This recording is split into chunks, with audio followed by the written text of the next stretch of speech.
आइए जानते हैं आज की कुछ अंतर्राष्ट्रीय खबरों को। पहले एक नजर आज की हेडलाइंस पर। लुलु मॉल के अंदर अब हनुमान चालीसा पढ़ने का वीडियो आया सामने, 2 युवक गिरफ्तार। जगदीप धनखड़ होंगे उपराष्ट्रपति उम्मीदवार।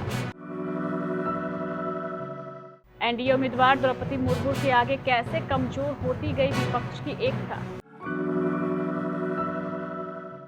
वोटिंग में हुई गड़बड़ी तो तुरंत पहुंचेंगे कमलनाथ।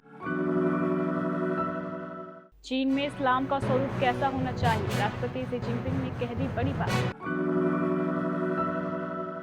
सऊदी दौरे पर गए अमेरिका के राष्ट्रपति जो बाइडेन।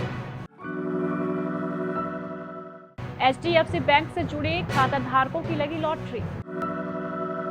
ललित मोदी संग डेटिंग कंफर्म करने के बाद सुष्मिता सेन ने शेयर की हॉट फोटो। लाल सिंह चड्ढा की स्क्रीनिंग पर छलके आमिर खान के आंसू। भारत इंग्लैंड के बीच आज वनडे सीरीज जीतने की जंग।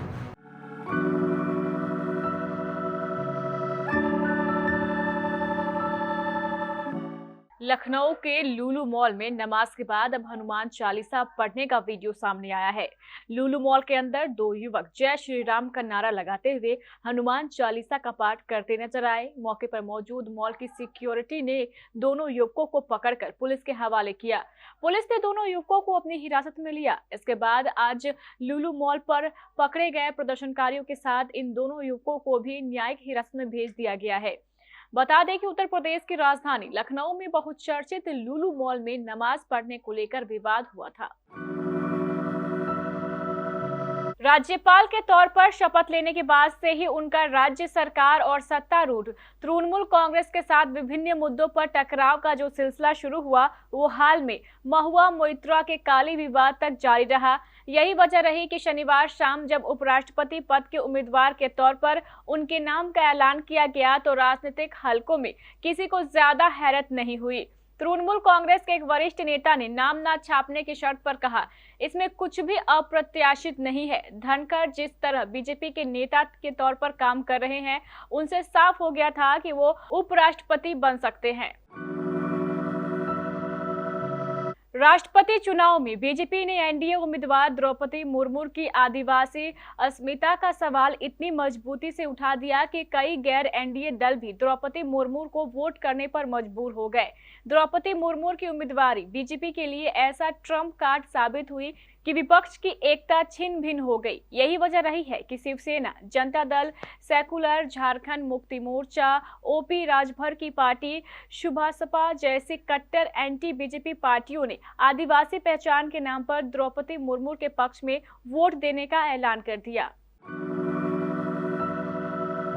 मध्य प्रदेश में नगर निगम चुनाव की मतगणना आज यानी रविवार 17 जुलाई को की जाएगी। पूर्व मुख्यमंत्री कमलनाथ ने 11 नगर निगमों में होने वाली मतगणना की निगरानी के लिए विशेष व्यवस्था की है। मतगणना के दिन कमलनाथ भोपाल में मौजूद रहेंगे। विशेष चुनाव कंट्रोल रूम में बैठकर कमलनाथ मतगणना की गड़बड़ी पर नजर रखेंगे। प्रमुख नेता भी मोबाइल पर संवाद के लिए मौजूद रहेंगे।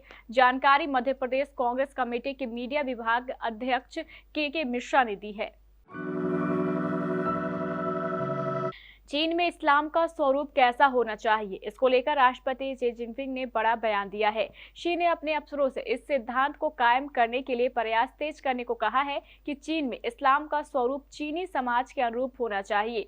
उन्होंने कहा है कि देश में धर्मों को सत्तारूढ़ चीन की कम्युनिस्ट पार्टी की तरफ से समाजवादी समाज स्थापित करने की कोशिशों के मुताबिक होना चाहिए। शी ने अस्थिर सिंजियांग प्रांत का दौरा किया, जहां पिछले कई सालों से चीनी सुरक्षा बल उइगर मुसलमानों के विरोध को नियंत्रित करने का प्रयास कर रहे हैं।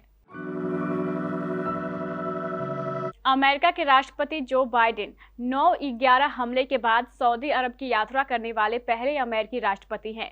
उम्मीद तो की जा रही थी कि बाइडेन की इस यात्रा में दोनों ओर से गर्मजोशी देखने को मिलेगी। जेदा के शाही महल में बाइडेन का स्वागत तो जोरदार तरीके से हुआ, लेकिन राष्ट्रपति जो बाइडेन ने क्राउन प्रिंस सलमान से मुलाकात के दौरान एक ऐसा मुद्दा उठा दिया जिससे मेहमान और मेजबान के बीच तल्खी आ गई। प्राइवेट सेक्टर के बैंकों में HDFC बैंक भी शामिल है। वहीं अब HDFC बैंक से प्रत्यक्ष और अप्रत्यक्ष तौर पर जुड़े लोगों के लिए खुशखबरी सामने आई है। दरअसल बैंक ने इस वित्तीय वर्ष की पहली तिमाही में बम्पर मुनाफा दर्ज किया है। साथ ही बैंक के मुनाफे में 20% से ज्यादा का उछाल दर्ज किया गया है। HDFC बैंक के ग्राहकों के साथ ही बैंक के शेयर धारकों के लिए भी यह सकारात्मक संकेत लेकर आया है। ललित मोदी संग अपने रिश्ते को लेकर सुष्मिता सेन सफाई दे चुकी हैं। एक्ट्रेस ने सोशल मीडिया पर अपने रिश्ते पर चुप्पी तोड़ते हुए शादी और सगाई की अटकलों पर भी विराम लगा दिया था। वहीं अब एक्ट्रेस ने अपने रिश्ते को खुलेआम स्वीकार करने के बाद ऐसी फोटो शेयर कर दी, जिसके बाद इंटरनेट का पारा एक बार फिर से बढ़ गया है। एक्ट्रेस ने जालीदार नाइटी पहने फोटो में नजर आ रही है। एक्ट्रेस की ये फोटो सोशल मीडिया पर इस वजह से भी चर्चाओं में है क्योंकि इस फोटो को देख साफ लग रहा है कि सुष्मिता सेन काफी बोल्ड अंदाज में है। आजकल बॉलीवुड के आमिर खान जोर शोर से लाल सिंह चड्ढा का प्रमोशन कर रहे हैं। 4 साल बाद फिल्म के जरिए आमिर पर्दे पर अपना दमखम दिखाने को रेडी है। फिल्म रिलीज से पहले आमिर ने साउथ सुपरस्टार्स के लिए स्पेशल स्क्रीनिंग रखी। इस दौरान कुछ ऐसा हुआ कि मिस्टर परफेक्शनिस्ट की आंखों से आंसू निकल आए।